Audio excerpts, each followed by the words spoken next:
Muito bem, agora esta sessão começa a ser gravada e eu quero registrar a presença de três grandes alunos, três grandes amigos aqui na nossa sala,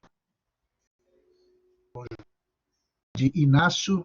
Muito boa noite, vindo. Quero registrar também a presença do meu xará, senhor Felipe Rodrigues, aqui presente, também duas boas-vindas, seja bem acolhido, meu caro. E para fechar também, mais um Felipe, o senhor Felipe da Silva Souza, dou também as boas-vindas, e a você que nos assiste a esta aula, que talvez não tenha oportunidade, não tenha tido oportunidade de assistir em tempo real, mas vai no segundo momento uma nova oportunidade. Eu só pergunto aos meus colaboradores que estão aqui, se vocês conseguem, podem responder pelo bate-papo, se vocês conseguem me ver, né, a imagem está boa, se o som está ok, qual que é a devolutiva que vocês têm aí para me passar? Vocês conseguem me ver, conseguem me ouvir? Ok, perfeito. Felipe Rodrigues, você consegue me ver, consegue me ouvir? Acho que ele foi na cantina pegar um pão de queijo, um café, né, alguma coisa assim, e falou que já volta. Então, tá tentando aí o reingresso. Bom, recados para passar a vocês. E a você que nos assiste nessa aula, eu já antecipadamente, alguns minutos atrás, aqui no escritório, eu avisei no WhatsApp que eu tomei algumas providências até para atualizar a disciplina. Primeiro, os TEAs 1, 2, 3 e 4 foram reagendados para o dia 22 de abril, que é a nova data da prorrogação, segundo o governador, e provavelmente a Uniítalo vai atender a esse procedimento, até por uma questão de segurança, né? Então, os TEAs vão até o dia 22 de abril, TEA 1, TEA 2, TEA 3 e TEA 4. Coloquei lá também para vocês um texto, embora as webaulas sejam sempre importantes, mas é necessário você ter também um texto, textos no plural, de apoio, já está lá o texto 1, que vai te ajudar muito após a leitura e a nossa aula de hoje, a participar da primeira atividade que eu coloquei já no ambiente virtual, que é o nosso fórum. Então, você só poderá e terá condições de responder ao fórum após a aula de hoje, mas também após a leitura do texto. O texto 1 está em materiais de apoio lá no ambiente virtual. Então, depois eu te convido para você se deleitar desse material. Como eu falei, já está em produção aí uma série de podcasts que em breve, ainda nessa semana, eu coloco um ou dois, pelo menos, para você poder acompanhar a disciplina. Eu quero ver se eu começo com os podcasts, até se vocês me autorizarem, desde o primeiro dia de aula, começando o curso de ontologia, né, do zero, e aí prosseguindo de acordo com as aulas. Queria saber a opinião do Diogo e do Felipe, que estão aqui na sala. Vocês acham interessante esses podcasts, rapazes? Qual que é a opinião de vocês? Podem responder aqui pelo bate-papo. Professor, desculpa, você pode repetir, por favor? Cortou um pouquinho. Aproveito e trago a minha aguinha aqui, ó. Diogo, o que você acha? Eu não ouvi direito. Ok, o Felipe acha que vai ser de bom proveito. Diogo depois coloca a sua opinião também, gostaria de ouvi-lo. Podemos dar início? Vocês me ouvem? Professor, você me ouve? Alô, pessoal, vocês me ouvem? Acho que não está me ouvindo. Alô, professor?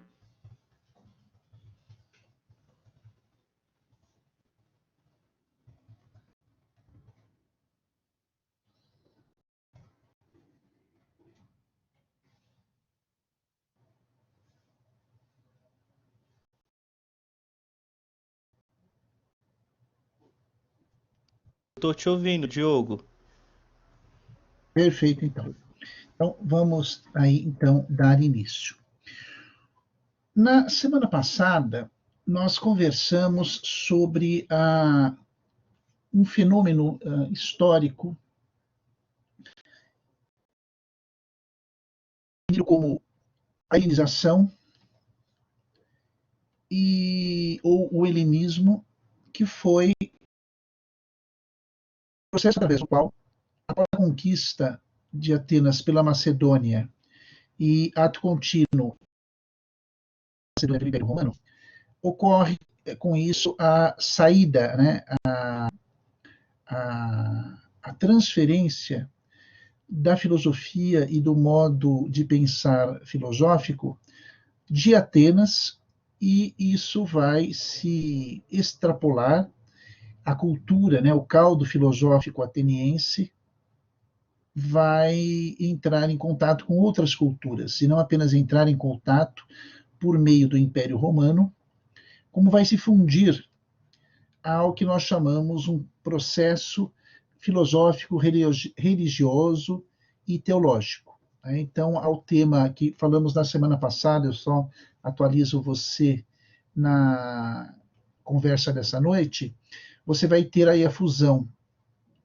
da filosofia grega. Quero dar aqui, registrar a presença do Marcílio. Seja bem-vindo, meu querido. Sente-se, fique à vontade. No helenismo, nós vamos ter, então, a fusão da filosofia genuinamente grega, a mesma filosofia de Sócrates, de Platão, de Aristóteles, a filosofia que vai percorrer os pós-socráticos. Essa fusão vai se dar com uma antiga religião dos hebreus, que era o judaísmo, né? Todo o Antigo Testamento, toda a herança do livro da lei, isso é muito presente nas colônias que tinham essa região, e nós vamos ter também, nesse período em que o Império Romano se apropria de Atenas por meio da Macedônia, o advento do cristianismo. Né? Falamos do século zero, século I da era cristã. Então, dessa fusão do cristianismo, né, que ainda não era uma religião, né, o cristianismo propriamente dito, eu que gosto vai surgir, né, no ano 380 da era cristã. Então, até lá, o cristianismo, desde o nascimento, vai precisar aí de uns quase 400 anos para se tornar uma religião oficial, né? Até então era uma seita, e você vai ter logo nos primeiros anos, nas primeiras décadas do cristianismo, uma ferocidade muito intensa por parte do Império Romano. Por quê? O líder fundador, tendo falecido, né, tendo sido julgado, crucificado e morto, para alguns houve um roubo do corpo, ele desapareceu, para alguns não houve uma morte, enfim, você vai ter várias teorias conspiratórias já naquela época, e o consenso entre os seguidores do cristianismo é que houve uma ressurreição. Né? Então, cabe aí a questão teológica dar o substrato desse processo. Mas, para os romanos da época e para os próprios judeus da época, a situação ficou fora do controle, porque morreu o fundador, morreu o Filho de Deus, mas, embora ele não se encontrasse presente, apesar de algumas manifestações, né, pontuais, o grupo começou a ganhar força. Aquele grupo de homens das mais variadas idades, nível de conhecimento, pessoas simplórias, começam a defender, a propagar os caminhos do mestre. Então, na semana passada falamos sobre isso, e hoje, em continuidade a esse processo, eu quero me ater mais à ontologia do ponto de vista da Idade Média, né? E já iniciamos tratando da ontologia que vai se defrontar com uma situação, pessoal, inédita nesse processo todo. qual é essa situação inédita que a ontologia se apropria? A condição dela estar vinculada, a partir disso, a uma instituição, que é a Igreja. Né? E a partir do ano 380, a uma instituição formal, a uma instituição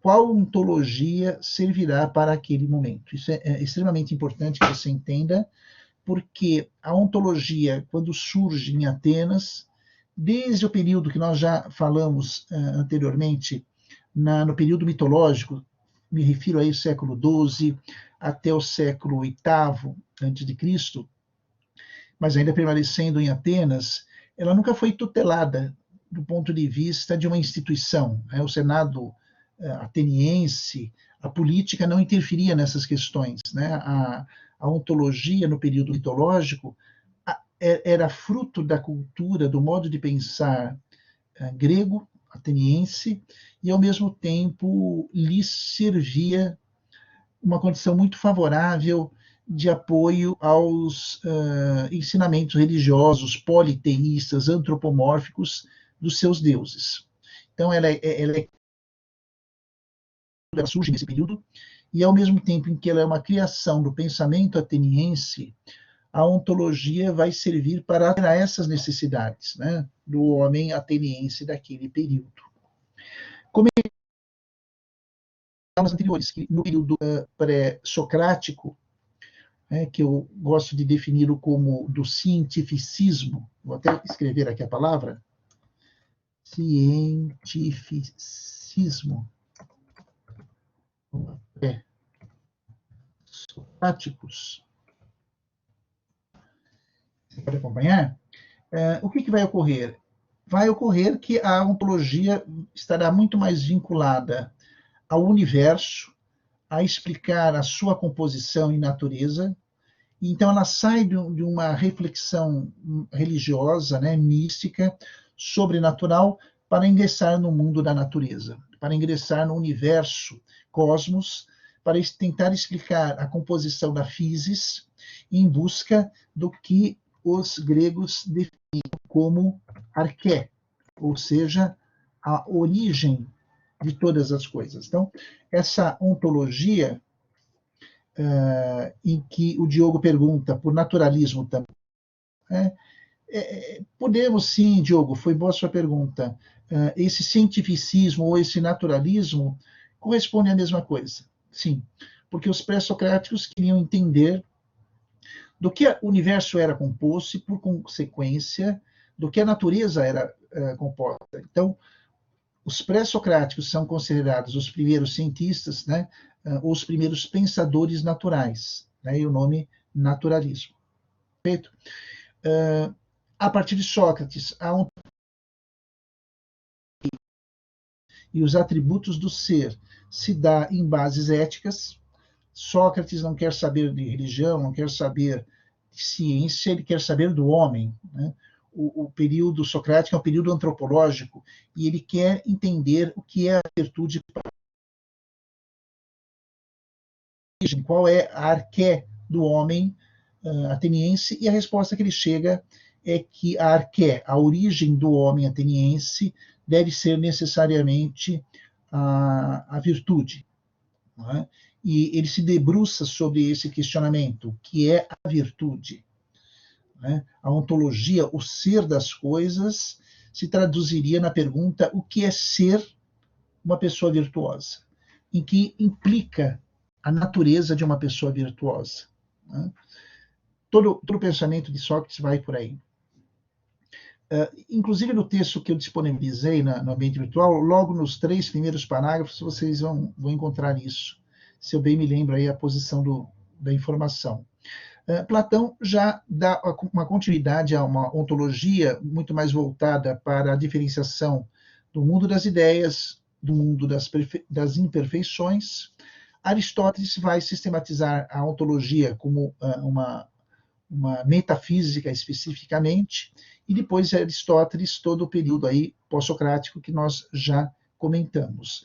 Então, a ontologia, voltando ao comentário inicial, pessoal, a ontologia nunca teve que lidar com uma outra instituição que não o próprio pensamento humano, antropológico.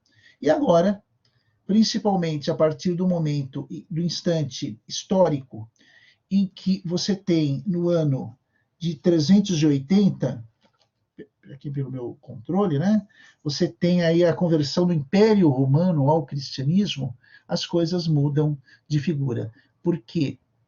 É importante que você entenda isso. A ontologia de área do conhecimento, mãe de todas as outras disciplinas, para a ser uma espécie de facilitadora de uma verdade superior. A ontologia vai servir para explicar uma verdade que não é alcançada pelo esforço do homem, merecidamente, como é a filosofia grega. A verdade é alcançada pelo homem, e é para isso que a ontologia foi criada, e a partir de agora essa verdade é revelada ao homem. Então, da categoria de uma ontologia autônoma, ela passa a se tornar uma ontologia subserviente. Eu sei que vocês gostam de palavras bonitas, né? Significa que ela se torna serva, significa que ela tem um papel. E aí eu já aproveito e já faço a nossa primeira pergunta da aula. Tudo bem até aqui, pessoal?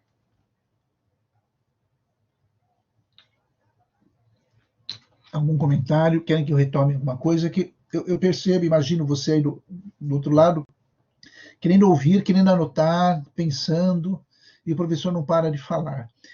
Tá tudo bem? Posso prosseguir? Quer que mais devagar, mais rápido? Vocês que dão o tom aí, o ritmo da aula. Ficou claro até aqui?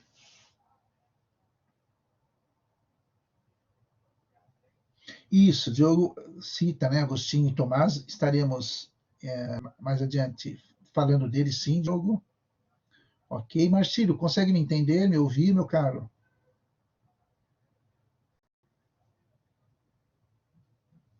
Marcílio, se você consegue me ver e me ouvir, você sabe que tem um bate-papo, né, do seu lado direito, tem um balãozinho do seu lado direito e... Ah, olha aí, já está craque. Alguma dúvida, Marcílio? Quer que eu retome, que eu explique? Está de boa? Não está de boa?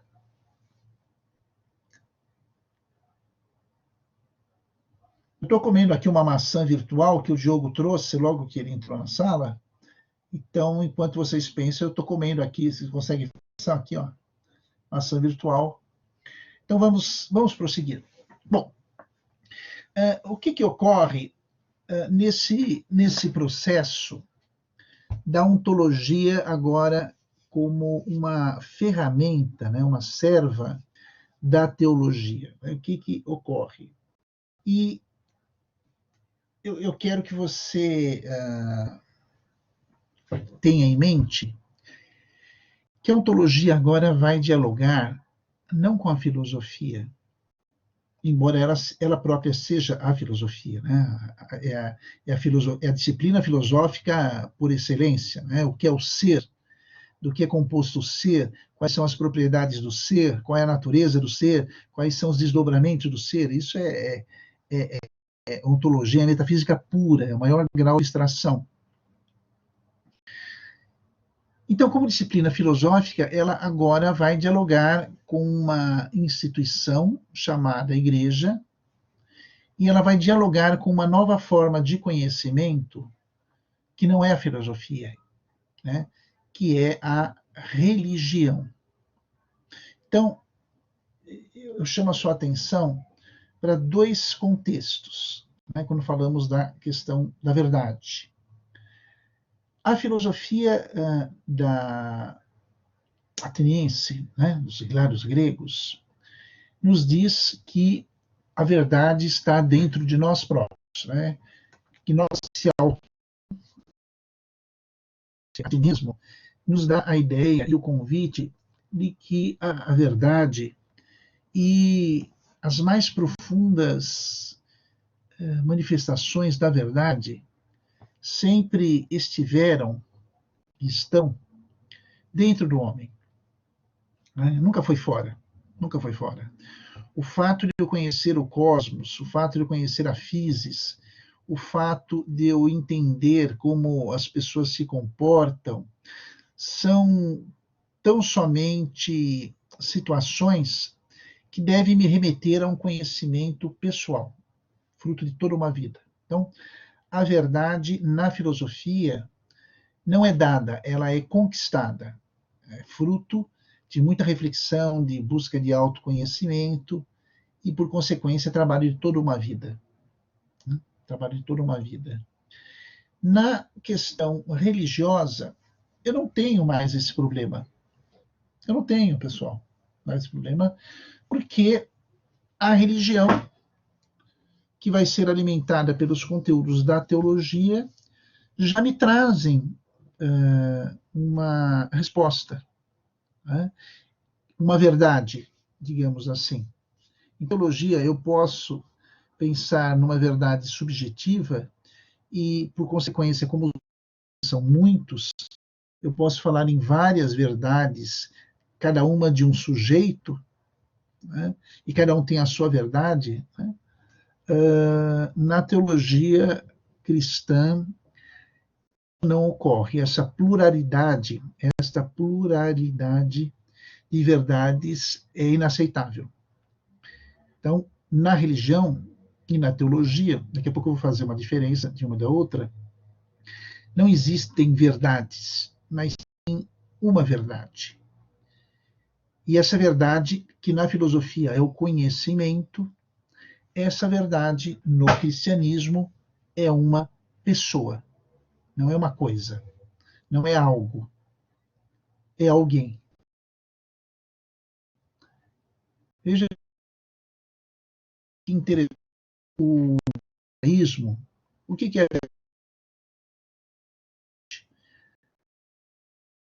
o Torá? São as tábuas da lei. Tanto a da Semana Santa nos mostra muito bem isso, a fidelidade extrema ao Torá, né? As leis, as tábuas da lei e tudo que está escrito lá. Então, a verdade é um decálogo, é um conjunto de normas a serem seguidas. Para os gregos, a verdade é o resultado de um conhecimento, é um produto do autoconhecimento. E, por consequência, eu vou ter aí vários tipos de verdade. Né? Registro aqui a presença do Flávio. Meu querido, seja bem-vindo aqui à nossa conversa. Mas no cristianismo, essa pequena seita, deixa eu arrumar aqui só a cadeira, só um instante, pessoal, por favor. O cristianismo já nos vai dizer que essa verdade não é uma questão subjetiva, ela não é um princípio de normas, mas ela é alguém, e mais ainda, alguém que quer se relacionar conosco. Alguém, uma divindade, que quer se manifestar para conosco e estabelecer um relacionamento baseado no amor.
compartilhando o áudio. Acho que agora vocês conseguem me ver. É isso, pessoal?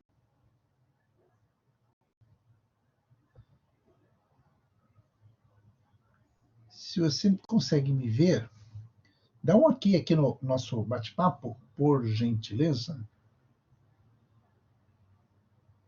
Felipe já consegue me ouvir, ok, ótimo. Diogo, Flavinho, Marcílio, vocês conseguem me ouvir? Ai, menos mal, ótimo. Eu estou tentando aqui liberar o vídeo, mas por enquanto não atualiza. Posso continuar na fala, turma? A partir de que ponto que vocês gostariam que eu retomasse? Porque deu uma interrupção e eu continuei falando. Se vocês puderem me dar o ponto que gostariam que eu retomasse, a gente continua aí de boa até liberar o vídeo. Eu havia comentado, né, a questão da verdade nas 3 esferas, na esfera da filosofia, na esfera do judaísmo e na esfera do cristianismo. E a ontologia, como disciplina filosófica, vai, perfeito, Felipe, vai estabelecer uma nova relação a partir disso. Então, só pegando 2 minutinhos antes desse ponto. A filosofia grega será um resultado de um processo que, por meio da ontologia, o homem busca o autoconhecimento, e aí é uma experiência muito subjetiva, o homem consigo mesmo, um diálogo intrapessoal de nós para conosco, conhecermos a nós próprios. No judaísmo, essa verdade ontológica, deixa eu até anotar aqui, para você depois se lembrar, essa verdade ontológica se dá por meio das tábuas da lei, ou seja, se processa por meio do decálogo. Para o judeu, a verdade está no cumprimento dos deveres, muitas vezes exaustivos, muitas vezes muito minucioso, mas lá que ele se encontra é sobre eles que ele repousa a sua segurança. Né? Daí o absurdo que eles viam em um homem que se proclamava filho de Deus e não que estivesse em desalinho com o judaísmo, mas que pregava algo além disso. Tanto que a questão aí sempre foi política dentro desse processo. A lógica no cristianismo é muito interessante, porque ela não é algo como se dá na filosofia e no judaísmo. Ela é alguém. O fundador disse, está escrito, eu sou o caminho, a verdade e a vida. Deixa que ouçam, perdão, força da expressão. Ouçam que interessante, está no singular, a verdade. E antecedido por uma afirmação, né, no presente do indicativo, eu sou. Então, a ontologia vai ter que resolver essa questão do diálogo desse homem que recebe essa verdade e não sabe bem o que fazer com ela, porque todo o cristianismo, todos os ensinamentos de Jesus levam a pessoa a experimentar uma relação de si próprio para com esse Cristo. É uma relação interpessoal. Veja que coisa interessante, embora seja ainda subjetiva, internalizada, mas é uma relação interpessoal, é uma relação entre 2 pessoas. Então, essa verdade vai nascer. Não é um vínculo baseado no direito, como dá no judaísmo, né, o cumprimento dos preceitos. Também esse vínculo não se dá por meio da reflexão, que é a base da filosofia, mas esse vínculo, moçada, vai se dar por meio de uma relação afetiva, que é o amor, uma relação ética, moral. De nada adianta dizer que ama o pai se não há obras decorrentes desse amor. Então, a ontologia vai se deparar com o que nós chamamos aí um longo processo de 10 séculos, no qual essa religião precisa ser explicada, precisa estar disponibilizada para o homem comum. isso vai ocorrer de uma maneira muito dinâmica. Eu preciso, agora, rapazes, e você que nos acompanha nessa gravação, eu havia assumido um compromisso de explicar a diferença entre religião e instituição, vamos dizer assim, e a compreensão do cristianismo como religião, como instituição dentro da ontologia. Até aqui tudo bem? Estou complicando mais? Como é que está o entendimento de vocês? Só colocar aqui no bate-papo. Marcílio, Flávio, está tudo bem para vocês? Legal. Marcílio, quer que eu retome alguma coisa? Eu vou me embalando, pessoal, durante a apresentação, e aí eu esqueço que eu estou em tempo real, porque presencialmente eu consigo ver o rosto de vocês, olhar, né, até a posição do corpo, dá para a gente ter uma ideia se o pessoal está entendendo. Mas ó, penso que o Marcílio também, se tiver alguma dúvida, ou qualquer um de vocês, algum comentário, por favor, fiquem à vontade. Legal, Marcilião, ouvindo tranquilo, isso é importante. Bom, então, qual a diferença, do ponto de vista da ontologia, galera, entre a religião em si e a instituição, né? Quando nós falamos em instituição, nós nos referimos a uma vida, o próprio nome, né, instituição, aquilo que institui, a alguém que vai estabelecer as regras. Então, o Estado, a família, a igreja, os bancos nos dias atuais, os sites são instituições sociais. A igreja é uma instituição social. Então, do ponto de vista de uma pessoa jurídica, vamos dizer assim, falando no direito, a instituição é quem dita as normas.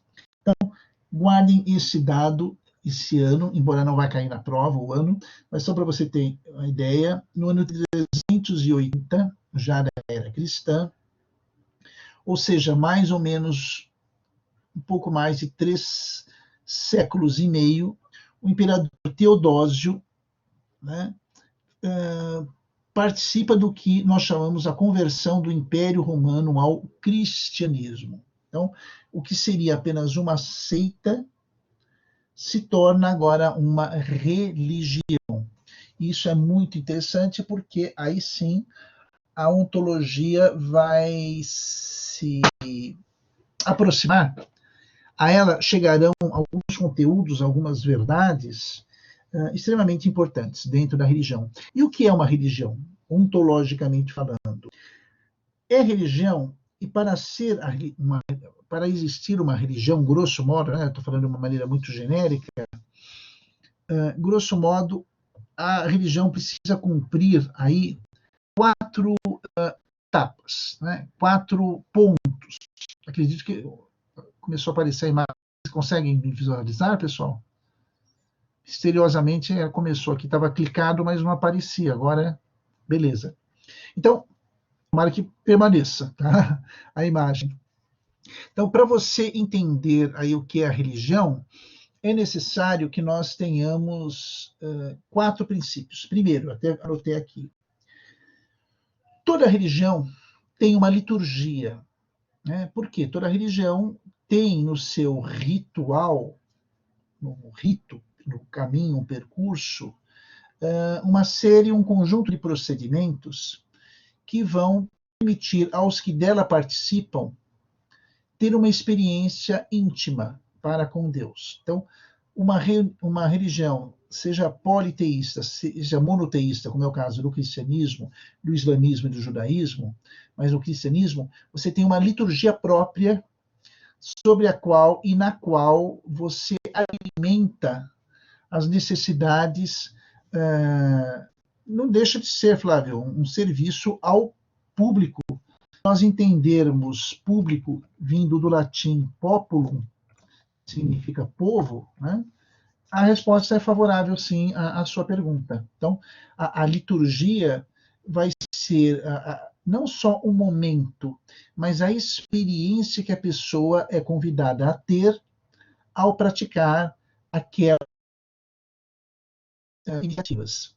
E é por essa razão, se me permitem aí parênteses, que agora você consegue entender por que tantos ministros religiosos, tantos padres, tantos pastores, enfim, de todas as religiões, muitas vezes, deixa eu só arrumar aqui, muitas vezes puxam a orelha dos seus fiéis, porque eles estão no templo, eles estão na mesquita, eles estão na igreja, só de corpo, né? Continua mexendo no celular, continua vendo.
Parece que voltou, né, pessoal? Ok, produção? Voltou? Voltou. Perfeito. Ok, produção, muito, muito agradecido. Então, como eu falava, na questão litúrgica, ocorre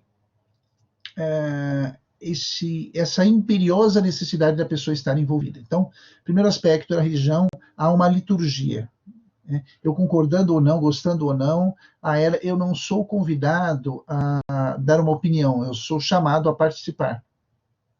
Segundo aspecto de uma religião, traz normalmente uma doutrina.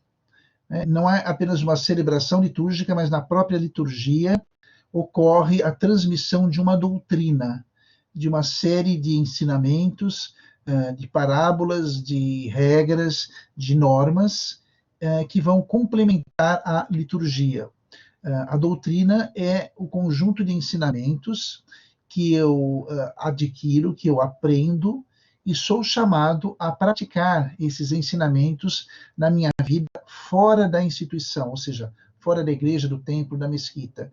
Eu tenho que dar um testemunho, eu tenho que configurar a minha vida em conformidade a essa doutrina.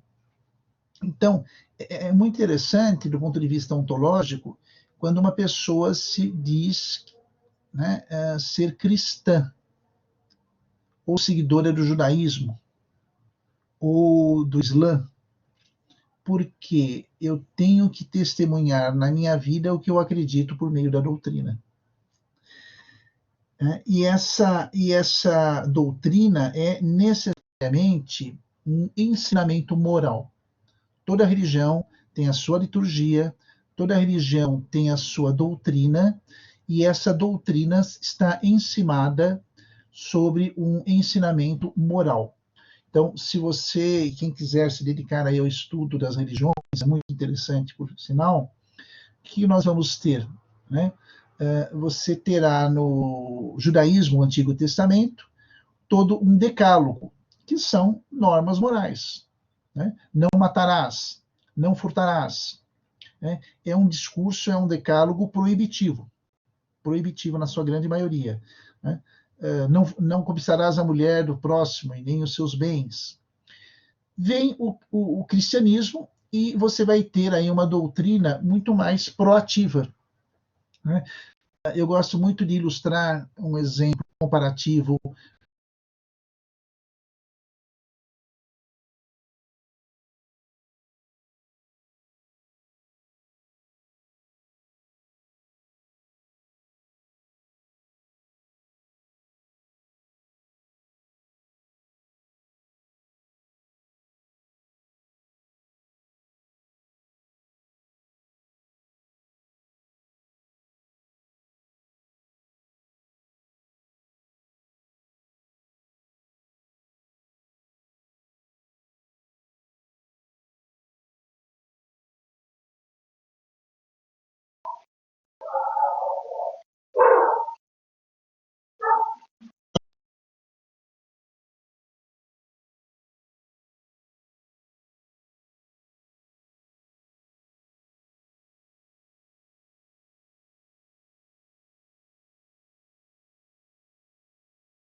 Pessoal, vocês conseguem me ouvir?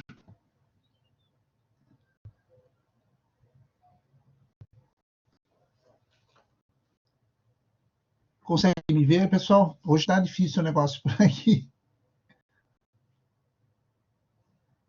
Perfeito, perfeito. Ok, então vamos aí retomar. Quais são os 4 aspectos, né? Eu comentei primeiro, a religião, a partir da Idade Média, com a formalização do cristianismo, precisa e é constituída de uma liturgia. Toda religião tem uma liturgia. Segundo aspecto, toda religião possui necessariamente uma doutrina, e essa doutrina é composta por um código moral. Islamismo, cristianismo, qualquer outra doutrina em si é constituída de princípios morais. Terceiro, que eu falei e aí o sistema caiu. O que se espera de uma pessoa que siga uma religião? Pessoal, que em uma palavra, o que você acha que seria? Eu quero ser cristão, eu quero ser seguidor do judaísmo, do islamismo, do budismo. O que se espera dessa pessoa? Que é uma condição exigida pelas religiões. Deixa eu arrumar aqui a cadeira. Que siga, que haja um segmento, Flávio, está correto, sendo um raciocínio. Que ela se relacione melhor consigo e com os outros. Ok, Felipe? Isso não entra no campo também, não envolve a questão da fé? Da fé. Para fazer filosofia não precisa ter fé. Precisa estar o logos. Os gregos não tinham essa preocupação da fé, que é exigida nas religiões. Né? Não adianta querer entender a doutrina, não adianta você conhecer tudo, se lhe falta fé. Né? A capacidade do ser humano de aceitar uma verdade como inquestionável. E quando eu falo em fé, eu me refiro a uma verdade revelada. Eu me refiro a uma verdade revelada que é perfeita. Vou colocar aqui para vocês. Perfeita, chamada a ser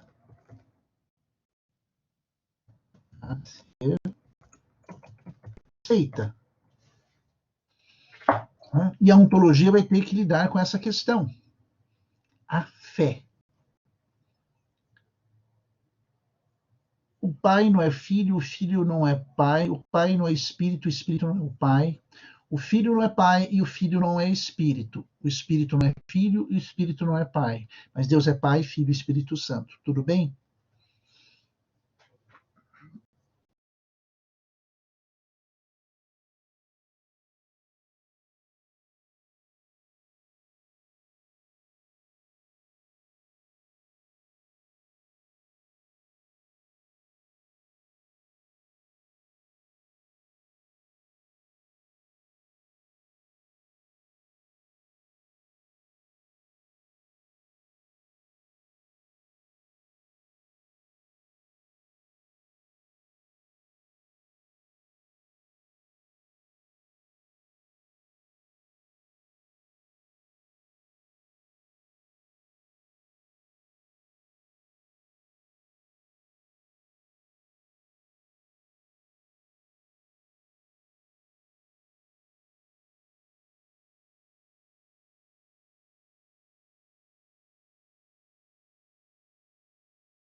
Vamos lá de novo. Será que agora as coisas melhoraram? Conseguem me ouvir, pessoal? Consigo ver aqui o Flávio, Felipe. Tá bravo. O Tinhoso não está deixando a gente seguir com a aula. É coisa do estudo, né? Tem um outro nome, me fugiu o nome engraçado. Esqueci o nome. Não é Tinhoso, era. Me fugiu. Coisa do inimigo. Capiroto, Flávio. Boa, boa. Capiroto. Isso mesmo. Mas vamos lá, vamos fazer mais forte que o capiroto. Então, o quarto elemento que eu falei é a figura do padre, e do sacerdote ou do ministro religioso. E os padres vão. Eles vão ser os responsáveis não apenas pela manutenção da doutrina recebida do fundador, do Cristo, né, os apóstolos, como ele também vai ser responsável em tentar utilizar dos fundamentos da filosofia e da ontologia para justificar a doutrina religiosa, a teologia. Eu vou repetir porque isso é importante.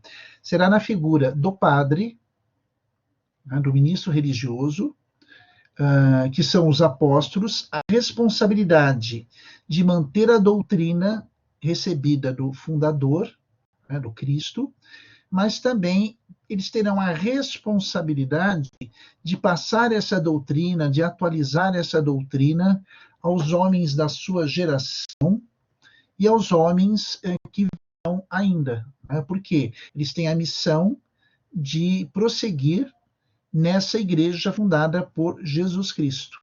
E aí que nós temos na filosofia medieval os primeiros padres da igreja, os primeiros pais da igreja. Falei na semana passada na figura de Paulo, ele é, sem dúvida nenhuma, um dos primeiros expoentes e que vai dar aí continuidade por meio da sucessão apostólica. Né?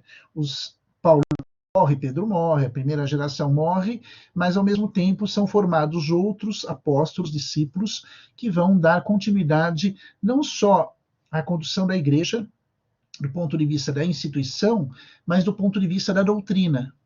E você vai ter duas grandes correntes, duas grandes escolas que vão trabalhar com a ontologia sob perspectivas diferentes. A primeira delas, da qual eu já falei, né, dos padres, chamada patrística, vai ter em Agostinho e tantos outros filósofos e teólogos aqueles que vão procurar conciliar a fé e a razão, a fé teológica e a razão filosófica. E para Agostinho, para a patrística, a ontologia é muito clara. A reflexão, o pensamento filosófico deve servir tão somente para explicar a teologia revelada por Deus. Então, na patrística, a fé deve estar totalmente no comando da razão. Eu preciso crer primeiro no mistério, no dogma, para compreender depois esse mistério, este dogma. Eu vou repetir.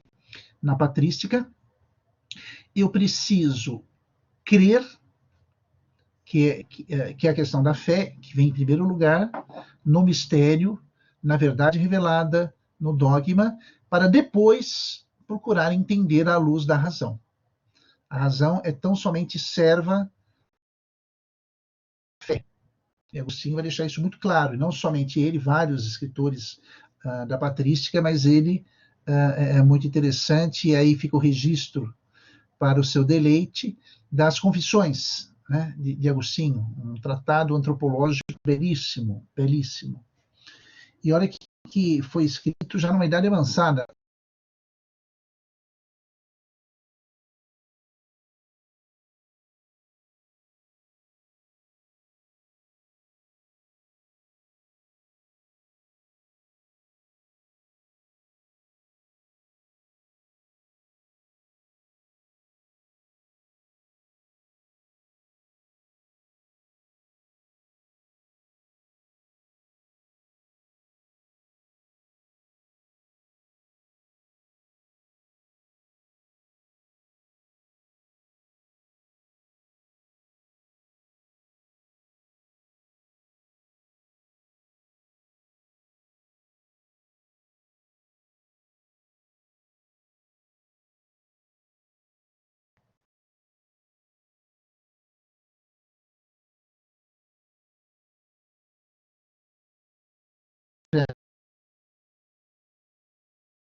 Muito bem, para mim está voltando. Consigo ver aqui o Flávio. Tem aqui o Felipe, o Marcílio. Vamos ver se... Hoje tá punk, hein, moçada? Vocês conseguem me ouvir? Marcílio, Felipe, ok. Flávio, ok. Tá bom, pessoal. Então, o que eu me referia, né, na questão da escolástica? Se, por um lado, na ontologia em Agostinho, nós tínhamos a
Vocês conseguem me ouvir, pessoal?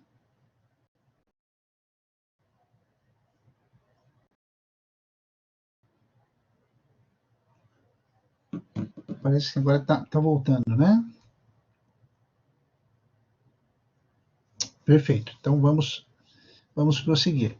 Então, já começando a fechar a nossa conversa, a ontologia, a partir da escolástica, vai propor uma inversão na prioridade do raciocínio filosófico teológico. Se na patrística é preciso crer no mistério, na verdade revelada, no dogma, para compreendê-lo depois, Tomás de Aquino vai propor, né, e todos os tomistas, né, os escolásticos, a inversão disso. Não é que ele vai negar o mistério, o ensinamento, mas ele vai dizer que é necessário compreender, tentar compreender, para crer. Na medida em que eu compreendo, em que eu utilizo os referenciais da minha razão, eu tenho condições de ter uma fé mais sólida, uma fé mais palatável. Na medida em que eu me aproximo do mistério, antes de aceitar esse mistério, esse dogma, eu procuro compreendê-lo com as luzes da razão, eu me torno capaz de poder acreditar, de aceitá-lo com muito mais propriedade. E aí sim é a ontologia a partir de Tomás de Aquino, que vai ganhar corpo, que vai ganhar estrutura, que vai ganhar fôlego para, após a sua morte e o declínio da Idade Média, influenciar o iluminismo propriamente dito, né? Eu sei que, em função dessas interrupções da aula, eu vou precisar fazer 1 ou 2 podcasts para sustentar tudo isso que nós falamos, mas eu quis, nessa noite, dar pelo menos aí um percurso para você de como que a ontologia vai analisar e tratar dessas questões. foi muita informação, né, um pouco mais aqui de uma hora de conversa. Ficou claro para vocês, pessoal? Que estão aqui em tempo real, Felipe, Marcílio, Flávio. Ficou tranquilo? Flávio, Marcílio, vocês gostariam que eu explicasse alguma coisa?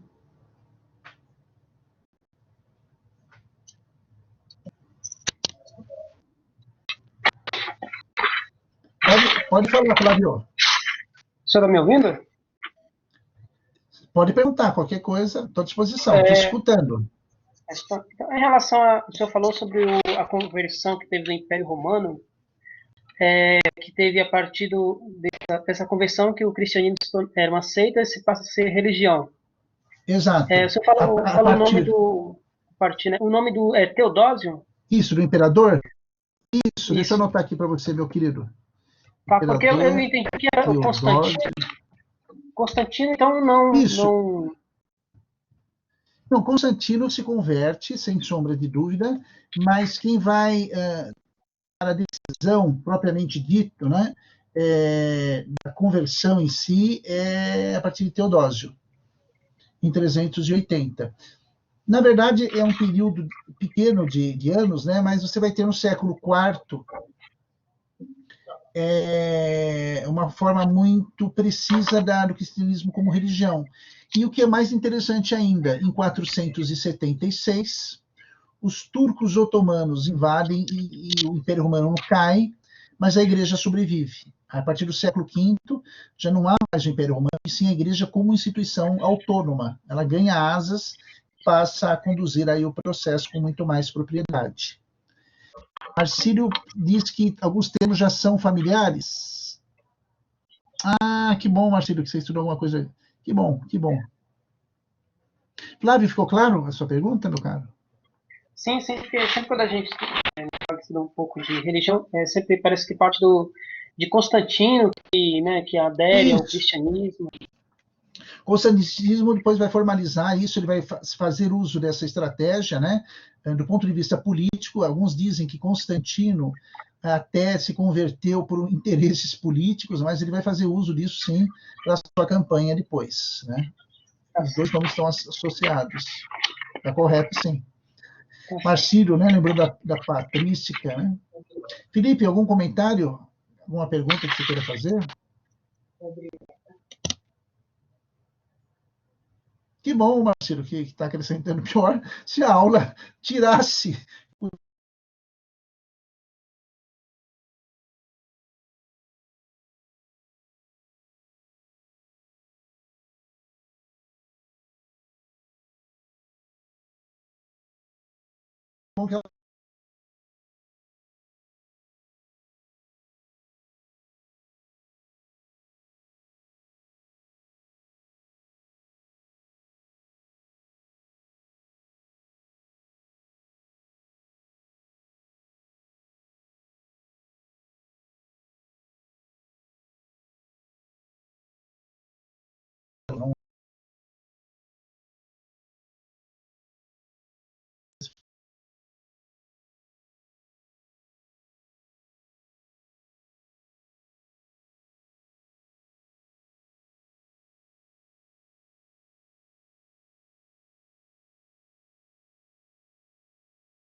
Perfeito, então, pessoal. Assim que o Jacob tiver uma posição de vocês, ele me fala, a gente dá continuidade aí ao processo. Pode ser? Vocês conseguem me ouvir?